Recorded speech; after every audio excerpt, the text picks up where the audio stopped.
Welcome to the Courage to Change a Recovery podcast. And this is your host, Ashley Christiana. I am back and so happy to be back in time for our wrap up. Woo! And I'll tell you guys all about my hiatus and what I was doing. But today, I just want to thank Christiana for holding down the fort. Hopefully you guys got to catch up on some episodes. I was listening to a couple shorts the other day. Just awesome content. Those, snippets were really great. Good. I'm sure the listeners who were like, Ashley, wrap it up. Episode is too long. We're really appreciating those shorts. Well, I think it's cool as a reminder because I was intentionally pulling a few of them from earlier in the year. And they were just great reminders where it's like, even if you listen to an entire episode and you're fully engaged, you're not going to remember everything from it. So just pulling those shorts and pulling those inspirational pieces of content, I mean, it was teaching me stuff and just reminding me. And there were a few of them where I was like, I don't remember this. I don't know why I don't remember this part of it. So hopefully everybody got some stuff from it too. We'll definitely be doing more of those in season 3. That's exciting. I actually really we have lots of ideas for season 3. Lots of stuff coming your way.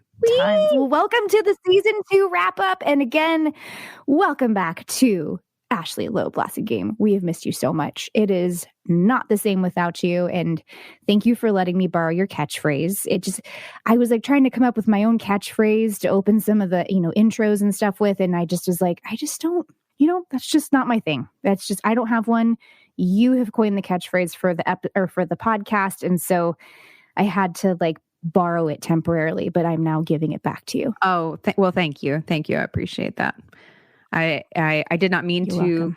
Coin this catchphrase. I think it was coined by Marilyn Manson, which of course at this point in the world is kind of a rough topic, but yes, Yep. glad to be back. Glad to be back in the swing and podcasting, and really, I'm really excited to just do some new fun things for season 3 and bring have conversations with different types of recovering people. And I think it's going to be fun for me, at least.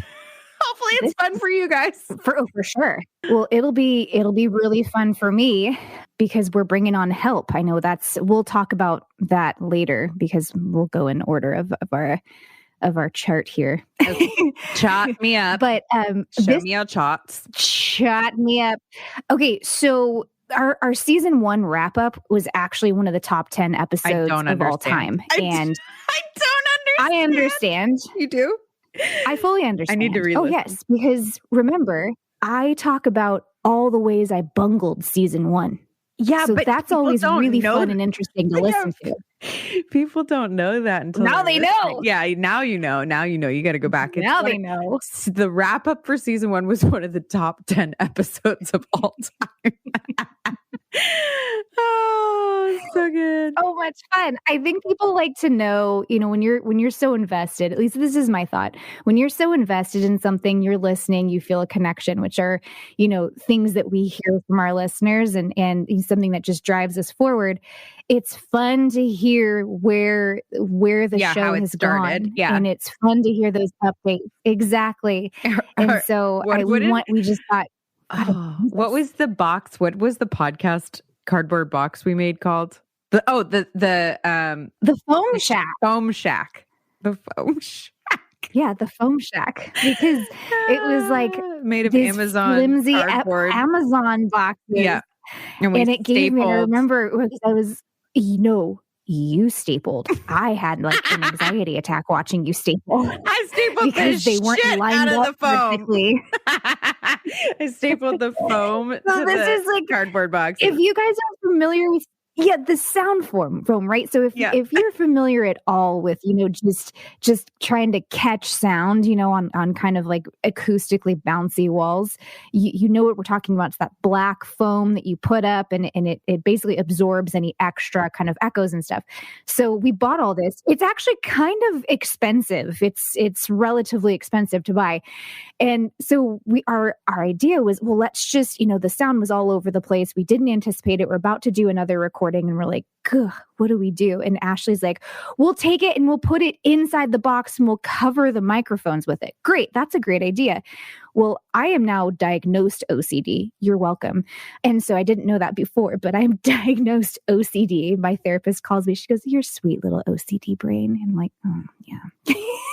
So Ashley flips the box over and I'm thinking, well, we have, this is the size of the box and there's, we can fit 5.5 squares to the roof of each foam shack, or not foam shack. We weren't calling it that, but I'm doing the math in my head on how I can line everything up perfectly. And then we have the little like double-sided sticky tape and I'm about to start doing it. And Ashley goes, "You're taking too long." When we start just haphazardly stapling the foam to the box. Shit out of that foam. I do not have any OCD at all whatsoever. In fact, I would like a little bit. I'm just like a tornado. And so I stapled that foam and we were off to the races with that. We just put this little hut over the microphone and then we put our heads into the foam shack. So we look like little ostriches putting our heads into the foam shack to do I was interviewing people and both of us would have our head in this little container, which was really, really special. It was very intimate. It was very intimate. Very. So if like one of us missed a spot brushing our teeth, it was definitely like, "How you doing?" But then we built our awesome little studio booth and then recorded in there and I interviewed people in there and then COVID hit and it's been so sad. I miss interviewing people in the booth. I know. It's going to start again. I'm going to start again. We're going to do it. It's going to happen. There's, I know we've got high hopes for 2021, even though it started out a little rocky, but it's going to be okay. So there's some fun facts actually about this. So season 2 started. So we started the podcast, like season 1 literally started was March 5th, 2019. Season 2 started February 4th of 2020. This has been a long season. We've been almost a year for the season. That's a long time. Our total published episodes for the season are 69 episodes. We have 42 guest interviews, 16 after the episodes, and 11 special or bonus episodes. That includes the episode shorts. Are you ready for our total downloads? Yep. We ended season 1 at 40,000. And we're still counting. Like this was just the stats that I pulled last night so that we could record this today. Over 132,000 downloads now. Woo! I'm freaking out. That's amazing. I'm like, where are these people coming from? I know. We're just talking. We're just talking. You're just interviewing people. It's so great. Awesome. It's so amazing. I'd like them. We're speechless. We can't talk. No, I was just thinking that I wish you guys would reach out more so that we knew who you were. That would be really cool. Okay. I do have a quick announcement about that. Oh, have they been reaching out? Figured and I just don't know. No. They've been reaching out and I don't know because our email address has been bouncing back. Oh my. Did not know that. God, Becky, look at her butt. Yes. It is so big. So here's a generalized announcement. I want to put this out there because if anyone has tried at any point during this season, this is a bungle. If you remember, we changed our email address. This is a bungle of season 2.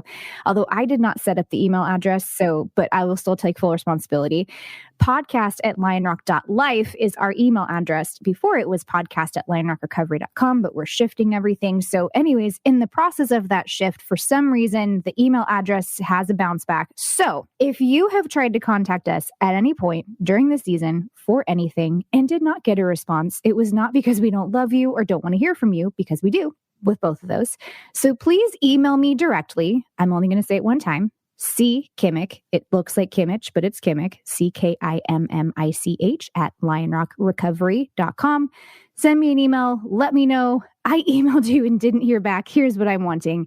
Happy to get back to you and forward anything to Ashley. The only reason I'm not giving you Ashley is because she has a zillion things on her plate. So I will forward anything to Ashley. And in the process, we will get podcast@lionrock.life up and going for season 3 so that there are no more bounce backs. But that's what's been happening. It wasn't because we had a silent listener audience. It was because you can also go Yeah, it is. It's bouncing back. I just tested it. You can also go to Instagram or Facebook and send us a message if you are on social media, and we will respond there. Absolutely. And we're happy to respond. We want to respond. We love engaging with our audience. I'm almost in my third trimester. I'm acidic. What can I say? There's acid reflux. I can't do anything about it. Oh my God. There's a child pushing my stomach up into my ribs. Yeah. How far along are you now? Oh, goodness gracious. I'm 26 weeks, 27 weeks hits the third trimester. So here we go. Around the corner. I'm immediately grateful to not be pregnant. Well, okay. So we were talking about this yesterday, how whatever form of empathy I had for Ashley's twin pregnancy beforehand does not compare to walking through a pregnancy and actually being like, dear God, what was she going through? And if you're familiar with identical twins versus fraternal twins, with identical twins, they share the same sac as they're growing. Sometimes they share a sac. Sometimes. So yeah, so I just, any twin mom listening is going to kill me if I don't correct you on this. There's 7 different types of twins. And what? Yeah, it's ridiculous. But most of the time, identical twins are sharing at least a sac or a placenta. Most of the time, not all the time, but most of the time. So you can have twins that share a sac. You can have twins that share a placenta. You can have twins that share neither. My twins, and the safest is they don't share anything. That's the safest pregnancy. But my boys, they each had their own sac and their own placenta. And so when you have, and it's called di twins, and they were fraternal. Every now and again, you get an identical set that have 2 sacs, 2 placentas. But if they're and you can get fraternal that are sharing, but it's not common. And so mine had 2 sacs. They were in their own sacs with their own water, their own amniotic fluid, I should say, and they had their own placentas. So you get the weight of the babies plus the weight of 2 sacs plus the weight of 2 placentas, and all the double hormones that the placentas release a lot of hormones. So you have double placenta hormones. Oh my God. It was excruciating. I already feel like, and my stomach's actually not that big right now. Everyone that sees me, they're like, oh, you actually look a little tiny, and yeah. And I'm appreciative of that because it makes it a little easier to. But I'm saying with that, the amount of weight that I feel like I'm carrying, it's a lot. Oh my gosh, just within, just the amount of weight that the amniotic fluid just brings and the placenta. And I don't know what the actual weight is, but let me just say that it feels like a lot. I'm sure every pregnant, woman or every mom will say that. And I'm just imagining Ashley imagining how would I feel with double this in my stomach. And it just sent me into just feeling so super thankful because like I've only got one in here. I get texts all the time from friends who get pregnant and they find out they're pregnant and they'll text me like, I had to check. It was only one. With how sick I was. Scarred everybody. Totally. With how sick I was in the beginning, I went on a trip. Like I think I was like 6 or 7 weeks pregnant. And I went on a trip and saw my grandmother and my mom and just some people on that side of the family. And they all would make jokes. They'd be like, oh, you've got twins because you're so sick. You've got so many hormones. And I'd be like, this is not funny. Yeah. Let me say, I know twins are a blessing. Kids are a blessing. But just the process isn't fun. Yeah. So I'm thankful we're rounding out, started season 2 not pregnant, ending season 2 pregnant, which is really exciting. And season 3, I'll take a little hiatus to have the baby and yeah, so that'll be fun. It'll also be fun to not be pregnant anymore at some point. That'll be really fun. That was very exciting for me. I was very excited to not be pregnant. Because you even had the pregnancy rage. That's the thing that makes me laugh the hardest. The pregnancy rage. I had such bad people. Some people have pregnancy, like they cry at everything and they're really emotional. I had pregnancy rage and I just was so angry. Poor Dak. I was just like an absolute psycho, completely angry at him all the time. I felt like he was ruining my life. I don't know why. He doesn't do it. And he's never been nicer to me than when I was pregnant. But oh man, Oh man, I was constantly threatening to leave. Constantly. He's like, "Where are you gonna go?" I don't know. You're all huge. My huge pregnant. Yeah, I could barely walk, and I was like, "I'm out of here." You had to sit at one point while you were working. I remember I didn't know you at this point. I met you, I think, when the twins were just turning a year or maybe a little over. I think they were just over it, like they were like a year and 4 months. But I remember you telling me the story that you were on bed rest, but you were still working. And so you had to work sitting in a chair and you had to roll everywhere that you wanted to go. So if you wanted to get a snack, you had to roll to the kitchen. Yep. I had an office chair that because I couldn't really walk. And every time I did walk, when I stood up, I would pee. And so I would just like pee on the ground. And there were a couple times where Dak's like, the dog keeps, peeing everywhere. And I'm like, nope, that's me. So it's rolling. So I was in a desk chair rolling around the house. There's a picture of it somewhere. My 30th birthday is December 27th, and the twins were born January 11th.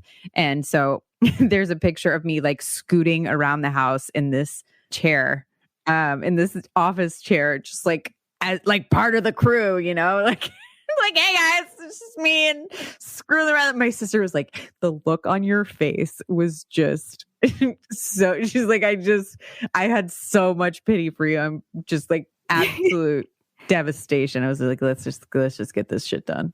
Well, and then I can only imagine that just weight carrying you forward too. And just, I had to do physical therapy to learn to walk normally again.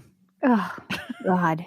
Oh my God. You'll be fine. You'll be fine. I was going to say, all I have to do is if I'm having like a tired day or a day where I'm just like, oh, I'm over this. I don't know how much longer I can handle this. I just think of that and I'm like, I'm really doing well today. That's what I would do. I'd think of triplet moms. Oh, what about Octomom? I can't even go there. I don't even understand that. How did that happen? How does that? In vitro. Oh my gosh. Yeah. She carried him. I mean, no matter the controversy with Octomom, if you guys don't know who that is, look it up. Why can't I talk? This woman was California based, right? Yeah, really a real feather in our cap. I think she's even in Orange County. That was complete.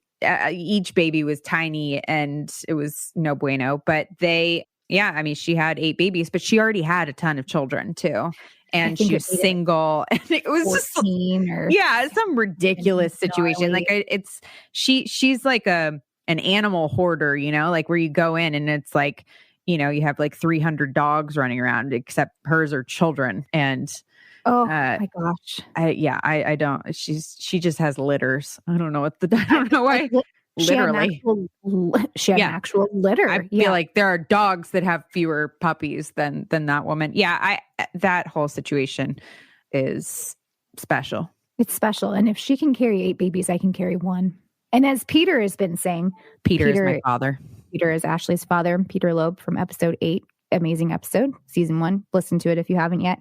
Peter is now my direct manager.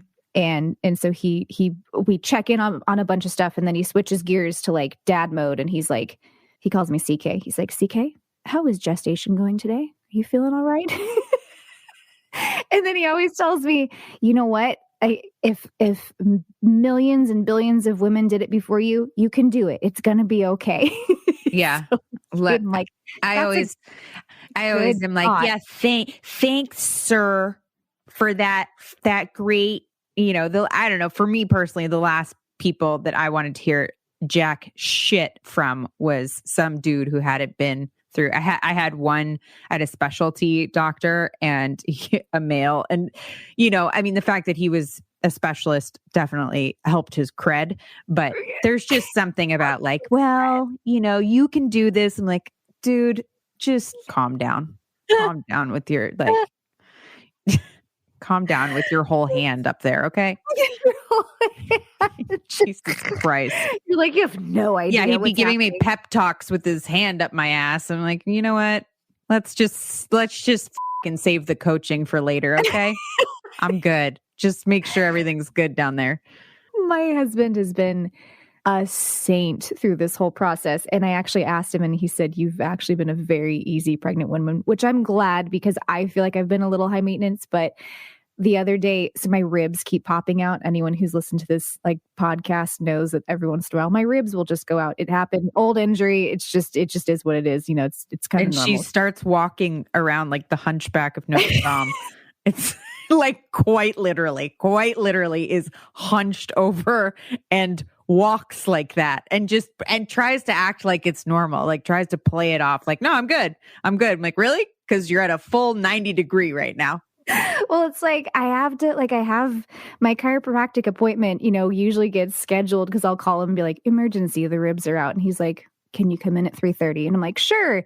So I have to go through the rest of my day like functioning. And so the best way to function is just to freaking ignore it. So you just take some Tylenol and ignore it. You just watch or walk like the Hunchback of Notre Dame, move on, just know it'll get put back at 3:30. My God, it's the funniest. I'm like, dude, I can't watch you walk around the office like that. It's too much. Wait, I just want to say I just got a text message. This is really good. So oh, no. This is how they got my phone number, I cannot tell you. But Cancun Fresh Mexican Grill just texted me that they're now serving breakfast burritos Monday through Friday, 7 to 10 a.m. The GM, sincerely, the GM. So anyways, Cancun Fresh Mex? I just want to say I'm getting text messages about the breakfast burritos. The random stuff that happens seriously. on the podcast. Yeah. I just got that. I was like, wow, okay. So I love it. Well, and as we digress, but you know, hey, pregnancy has been a part of season 2. So hey, we're open about it. We're going. Huge shout out to my husband for, you know, being amazing and being a saint. Although I'll take some more back rubs. Love you, babe. That's how you got into this situation in the first place. Oh, totally. This is what I was going to say real quick. He goes, and again, he's been amazing. I mean, just so supportive. If I need food, he runs out and gets it like immediately, like huge sense of urgency. He's been so helpful. One night he was really, he doesn't like to massage my back for very long. His hand cramps up and gets tired. Yeah. You know, yeah, I'm like, okay, all right, I'll just go ahead and relax then. So my rib was, really hurting. And it's nighttime, can't make an appointment till the next day. So I was like, hey, can you please rub this like right under my shoulder blade? Please, please, please. I can't do my percussion gun right now. There's all my remedies. Like I can't do, just because it's just not safe right now. And so he's like, okay. So he starts rubbing my back, literally 2 minutes. He goes, babe, my hand's really hurting me. Can I stop? And I sat there and I was like, I turned around and I go, hey, babe, my body's really hurting me. It's 24/7. Can you manage 10 minutes? Yeah, seriously. That was a very nice way to put that. And he's like, all right. Like, and I think I said something like, I think your hand will be okay. It'll recover this evening. Yeah, exactly. I think you'll be okay. We'll make you an appointment for the hand doctor tomorrow to like get you through this. Get you some ice for that. Does that hurt real bad? Is it stretching? Is there something growing in your hand? No. I think I'm fine. Oh God. Okay, jumping back to our stats. Guest topics covered. I have to say, Ashley, I was so just enthused by how you took this season, and you really were the one that purposed to have so many different stories represented, all different types of people getting all different types of sober, basically. And I just think it made the season so much better because there were people who were coming from all walks of life, from all walks of, different means of getting sober in different ways and how it worked for them. And just to have that represented on the show is just, I didn't realize until hearing it how meaningful it is and how important it is. So huge kudos to you, because as I was kind of typing up this list, I was like, wow, we really got that variety that you were wanting to go for this year. huge shout out to you. And I think it meant a lot to a lot of our guests as well. Thank you. And so some of the topics that we had covered were getting sober during COVID, social justice, which was a huge theme for last year and ongoing to this year, sugar addiction, self-injury, self-harm, talking about the LGBT community more and representing that more. The guest that came on who was intersex, that was a new thing. The societal and normalization of alcohol, prescription pill addiction, that came up a lot more. ADHD, and as well as, just our recurring themes from last season, which was substance abuse, domestic violence. I think sexual assault and trauma, compulsive shopping was a new one as well. Narcissistic abuse, that was represented much more. Divorce, suicide, eating disorders, grief, and loss was also represented a lot more. Family members of addicted loved ones, PTSD and trauma was talked about a lot more. Being a celebrity in recovery, we had some exciting people on. Dysfunctional families, homelessness, parenting and recovery, childhood trauma, codependency also is represented more this year. Adoption. Yeah, that was a huge one. My friend Whitney came on, and then there were other people that came on too and talked about it. Right? Yeah, that was amazing. Such amazing stories. We are now in 92 countries on 6 continents. We still haven't conquered Antarctica. Losers. What are they doing? They're just behind the times. I think if I had to venture a guess, the Wi-Fi there's struggling. Maybe it's struggling, and or they're just like, they wake up and they're like, how do I stay alive today? Probably. So maybe, but I think the other 6 continents have been doing that too. That's true. But yeah, we ended last season in 78 countries, and this year we ended with 92. So we're spreading across the globe. We had 6 podcast guests that were listeners. Some special guests to note were Noah Shaw of episode 44, Amy Dresner, the author from episode 47, Jodie Sweetin, actor, and you know her probably more prominently from Full House and Fuller House, but also she's done a variety of movies and TV appearances as well. She's episode 57. Claudia Christian, episode 66. She's a very well-known sci-fi actress. And Arlena Allen of episode 71, who is the amazing host of the ODAT Chat. ODAT Chat. Woo! I know Ashley came up with her own theme song for that one. Do you remember that? No, I did? Yeah, you did. It was ODAT Chat. Oh, yeah. ODAT Chat. ODAT Chat. We should submit it to her and see if it gets picked up. Totally. Okay, so top 10 episodes of season 2. I would do a drum roll, but I don't have a drum roll sound. Go. We've got, I'll actually go backwards. I should have written this backwards, but I didn't. Number 10, Amy Dresner of episode 47. Number 9 is Mike McAllister of episode 39. Number 8 was Jodie Sweetin of episode 57. Number 7 was Ashley Morgan of episode 38. Number 6 was Michael Collins of episode 62. Number 5, Carrie Andre, episode 45. Number 4 was our bonus episode about someone living as an intersex person, Jessica Book, and that came out in June. Number 3, Kimberly Russell, episode 33. Number 2, Kendra Allen, episode 35. And number 1 episode of season 2 was Michelle Murphy, episode 34. Woo! Well done. Well done, everybody. And then the top performing episodes of all time, season 1 and season 2. Number 10 was Melinda Dixon, season 1, episode 21. Number 9, Kendra Allen, season 2, episode 35. Number 8, season 1 wrap up, bonus episode. Episode bonus. Number 7, Dr. Ken Starr, season 1, episode 26. Kara Israel, season 1, episode 5. Ooh, amazing update on her. She's getting a liver. We can talk about that later. Episode 5, Brittany Carbone, season 1, episode 4. Number 4, Pat Dunbo, season 1, episode 3. Number 3, Michelle Murphy, season 2, episode 34. Number 2, Bayan McDermott, season 1, episode 2. And number 1, Ashley Lowe Blasting Game, season 1, episode 1. Woo! That's you. That's me. You still win. I did it. She won. I win. It's so cool to be able to look back and see what episodes have held, which ones have come up through the ranks. The wrap up being on the top 10 just really cracks me up. I just think people like to be in the know. Yeah, no, I get it. It's just funny. I know. I wonder where this one will come in, especially with all the pregnancy stuff we're talking especially look at the other one, like the other episodes that this, right. Like that. Right. But that's been the big one, which is so great.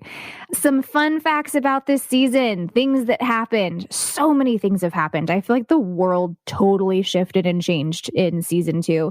Well, in the very beginning, we rebranded our logo and our colors. And at the beginning of the season, thank you, forever thank you to Ashley's little sister, Marina Loeb.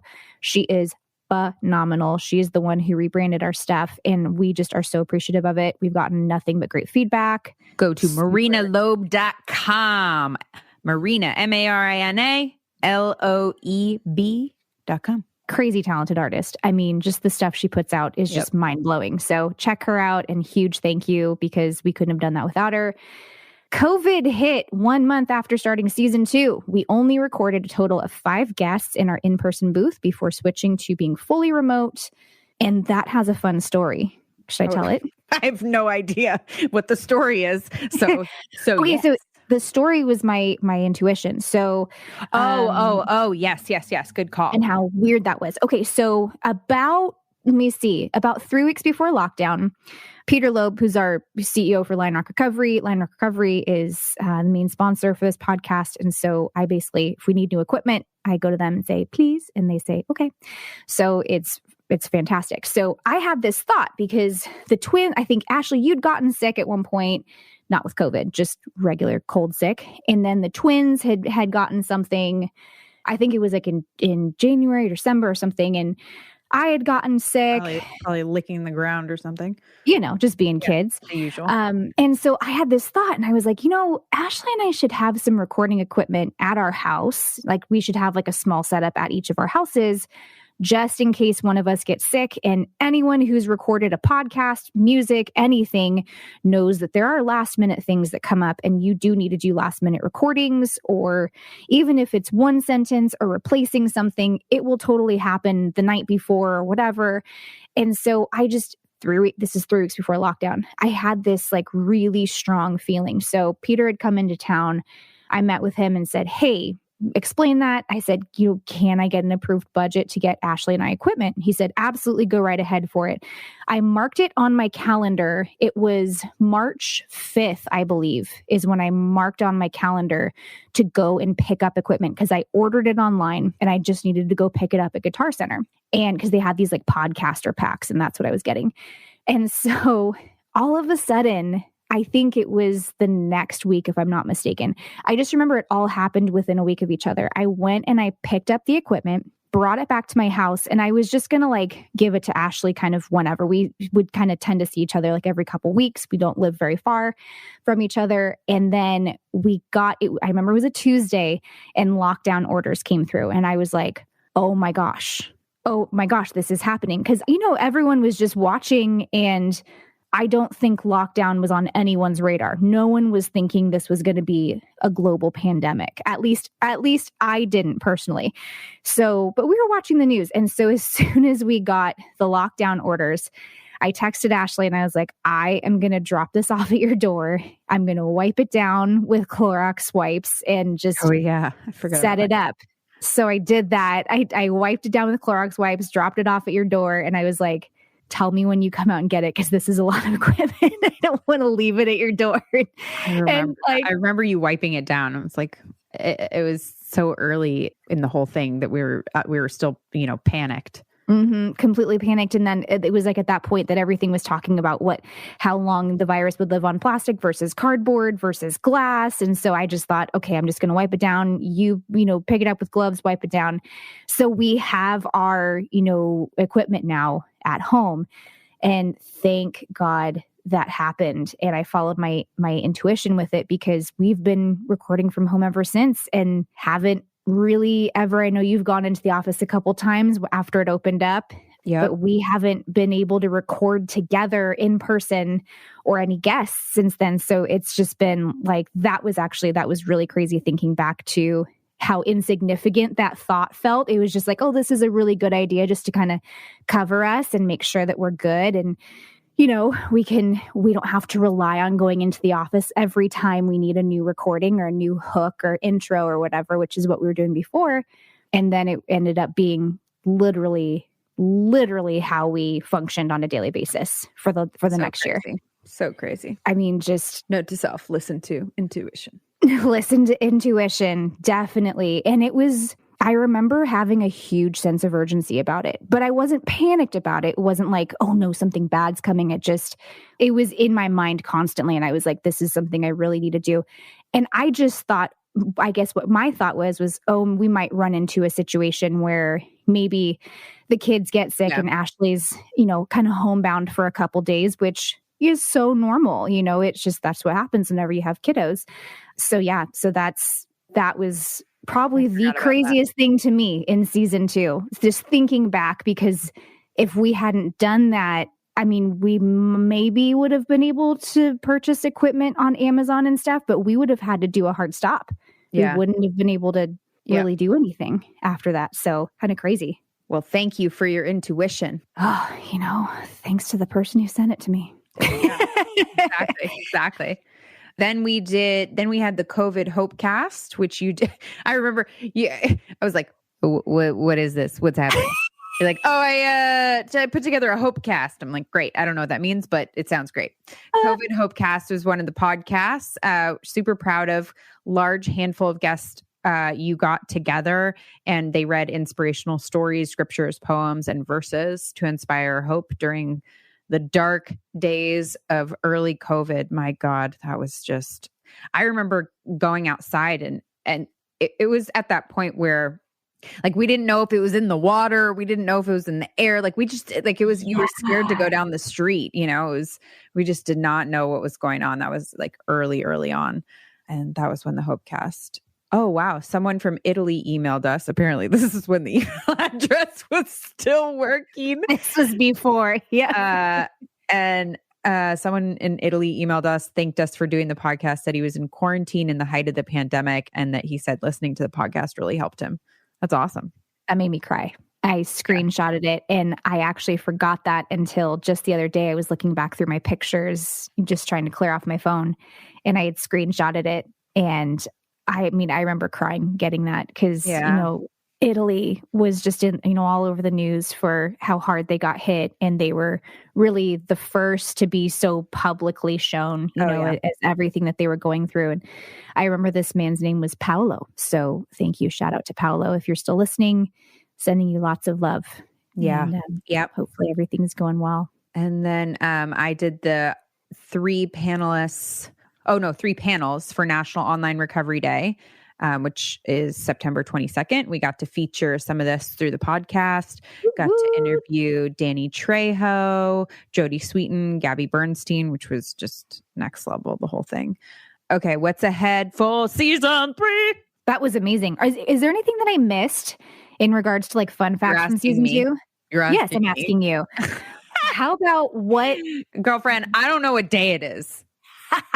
The days literally blur together. I don't know what day it is. Like, I sometimes have to check my legs to see if like when the last time I shaved them was, to make sure I'm showering. It's really me too. Yeah. I'm like, oh, well, it looks like I shaved a day ago. I must have showered. Yeah. So that's how I'm doing. So I have no idea if you missed anything. I don't think so, but that should not be any confidence. We'll rack our brains about it, but go ahead. Okay. What's ahead for season 3? Because we are, FYI, taking a little bitty hiatus. This is going to be our last podcast for season 2, taking a little break so that we can ramp up and get going and get recordings going for season 3. Season 3, keep an eye out for our Instagram, because we will announce when the first podcast of season 3 is coming out. We're thinking it's going to be about a month break. So just keep an eye out for mid-March. Use that time to go back and listen to podcasts you haven't listened to. We have so many things between definitely catch up. Guest interviews, now the episode shorts that have just come out after the episodes, which the after the episodes, if you're not familiar, are great ways to get kind of like a bite-sized kind of summary on what a guest interview podcast was about. And then we deep dive into different topics just that the podcast covered. So if you don't feel like listening to an entire episode, we cover 2 episodes at a time with that. So kind of helps you catch up quickly. So ahead for season 3, we hired a new production coordinator to the team. Her name is Ashley and her last name starts with a B. So that's interesting. And yeah, we're really excited about that, Ashley B. And we have some website updates coming. We're going to do some videos of podcasting. So we're going to add some visuals, possible live recording. And reminder to people who have asked about being a guest, please go to lionrock.life and go to the Courage to Change website. And there is a guest application there. So if you are interested for season 3, there is a guest application that needs to be filled out before we can make any decisions about that. Mm-hmm. And if you have trouble finding that, it should be under the contact button. If you're under under the Courage to Change, where we have like contact us, that's where the guest application is. But we will also link it to these show notes. So all you need to do is click on the icon of this show, scroll up, and the show notes will appear, and we will put the guest application under there. If we do not get back to you right away, it doesn't mean that your application is not being considered. We have actually had a lot of people email in. Thank you all so much for emailing in. And we are doing our best to get back to you as soon as possible. And now that we have another person coming onto the team, which, thank you, God. I'm so excited. She's going to help. And not only is she going to help me with a lot of the kind of behind the scenes production, but she'll be taken over as I go on maternity leave in May and helping Ashley moving everything forward so that we don't have any hiccups. So we're really, really, really excited. Ashley, welcome to the team. Sending shout out to you. And we'll have her come on and we'll introduce her as well. So you guys know who your podcast team is. But yes, again, fill out your podcast guest application if you are interested. And again, if we don't get back to you right away, just know that we will, because we will be reviewing for season 3.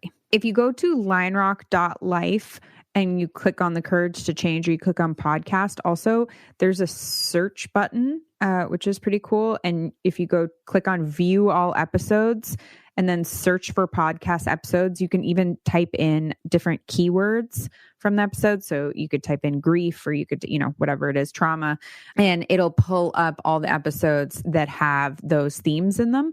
So definitely check that out. And also on lionrock.life, if you go to meetings, there's community table, which our chef creates a space for people who are in recovery where health and mindfulness intersect through meal preparation and human connection. And you can come and join that. And we have our community meetings, which are support groups that are not 12-step based, and then also the 12-step based meeting. So all of that is on lionrock.life. And it's meant to be, free resources for everyone that they can access online, along with the podcast, listening to different stories, and hopefully help people through this crazy time. Absolutely. Thank you so much for bringing that up. And I'll also link that in the show notes as well. Gosh, this season's been so exciting. Thank you to all of our guests for coming on and sharing your stories. And didn't it just kind of feel like a whirlwind though? Everything is, yeah. How interesting that we podcasted through an entire pandemic. That's actually kind of cool. Yeah. It is cool. And I think it's definitely like a fun record to have too. Yeah. I'm really grateful that we had this medium too, because I know I listened to a ton of podcasts during this time. I've always loved Dax Shepard's podcast, Armchair Expert, but I actually really got into Joe Joe Rogan's podcast, listening to a lot of interesting guests. So, it helped me as well, having podcasts to listen to, different content, getting through this. So hopefully these stories helped other people too. It's been quite the year. It has been. We've all made it. We made it.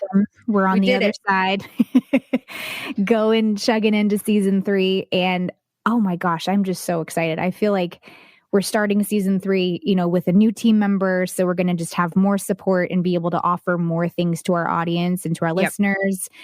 And I don't know, I just feel really good about this season. I feel like I've learned so much. Every season I look back and I'm like, I can't believe how much I've grown as a person just by hearing these stories and being able to digest them. And it inspires me, to get my own help and change. And, I've definitely been inspired to go into therapy.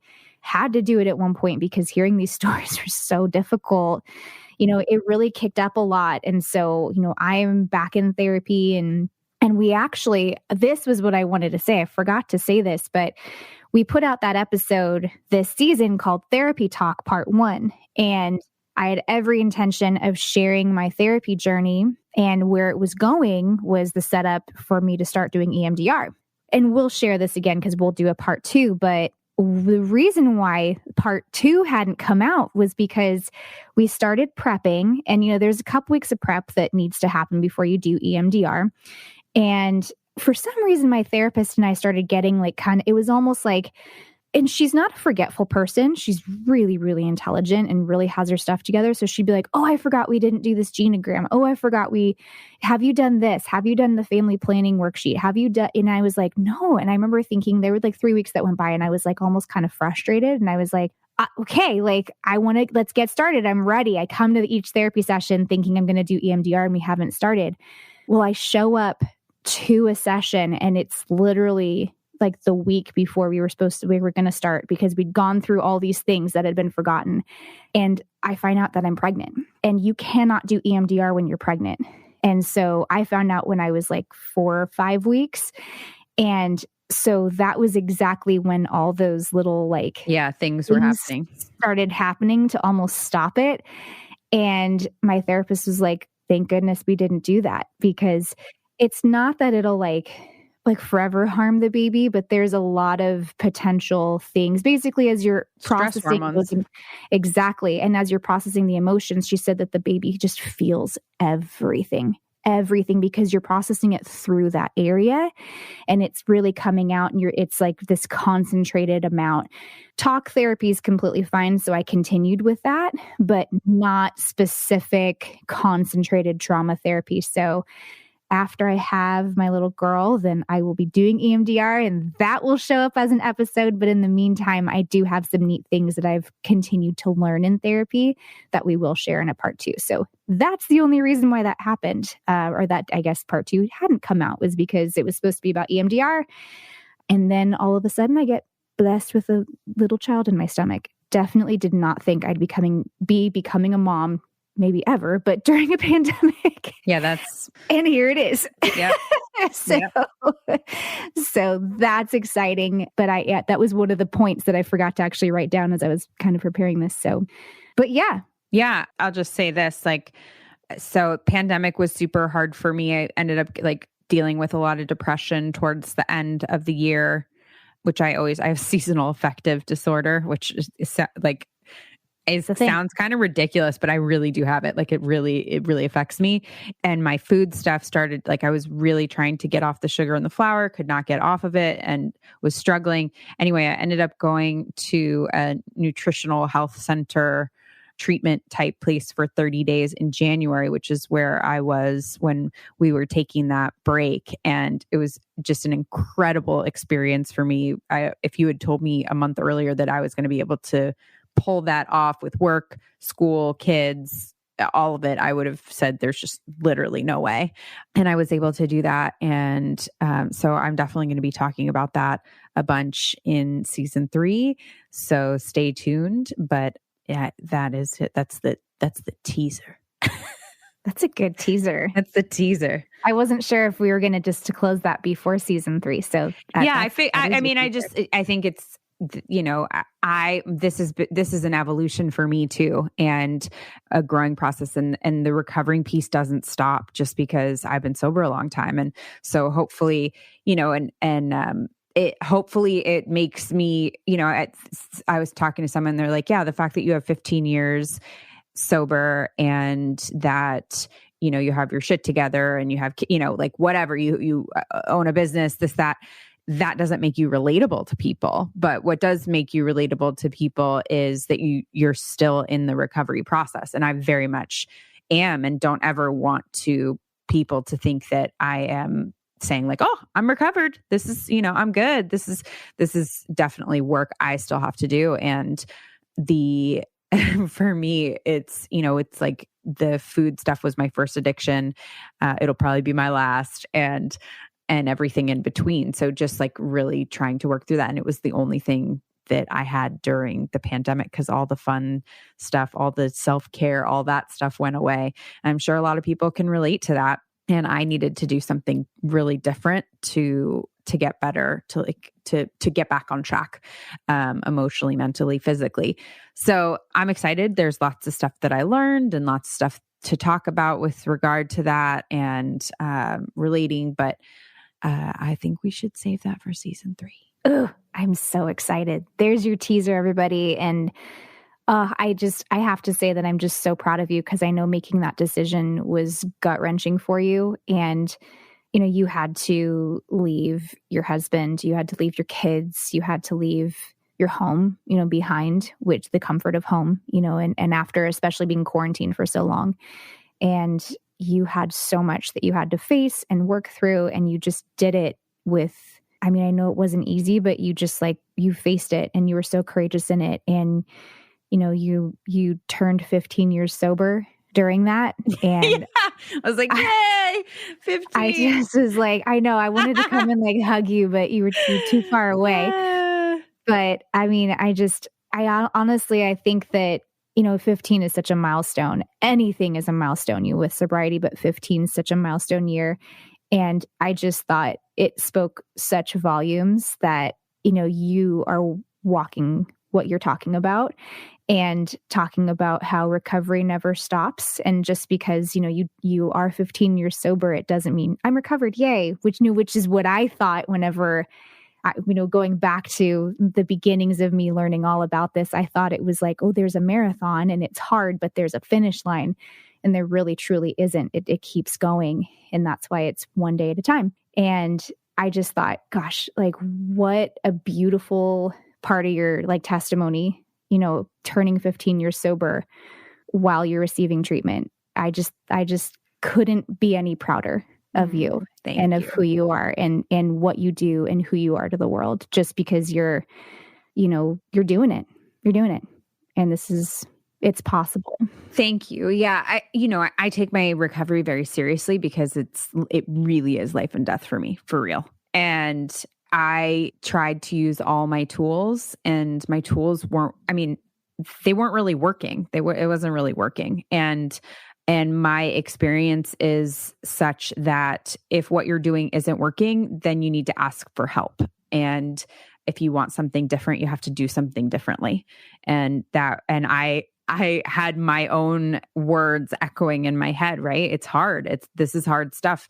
And asking for help, doing something differently sometimes means being very uncomfortable, and being willing to be uncomfortable. That's where the growth is. So, I know so many people who, and the pandemic, what that did for me was I have a ton of responsibilities in my life, and it removed all the things that were fun about my life. And so my life became all responsibilities. And it was a slow burn. I did well for a while, and I held on. And, I think towards the end, it was exhausting. And then the depression made me more tired. And, and it was just like this kind of snowball effect.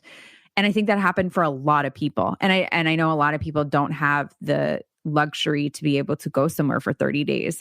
Honestly, I didn't think I did either, but turns out I made it happen.